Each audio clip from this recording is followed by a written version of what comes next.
Wake window activities with my 2-week-old daughter Lydia.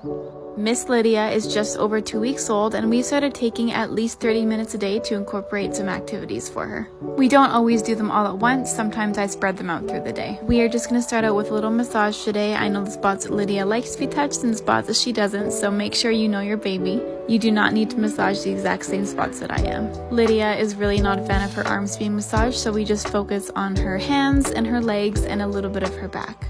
We like to do this every night before bed too. The next activity we're going to do is just a little bit of tickling. Lydia does not really respond much to this right now because she is still little, but it's still fun to play around and see her little reflexes go. This sock is clean, by the way. I know I could probably use something else, but it was the first thing that I saw that was handy. The last activity we're going to do is just a little bit of tummy time. I've noticed that Lydia started to use her neck muscles a little bit more, so I'm encouraging it, but making sure I'm keeping an eye on her. Tummy time is not her favorite, so we don't do it for very long, so I just watch her cues and she lets me know when she's done.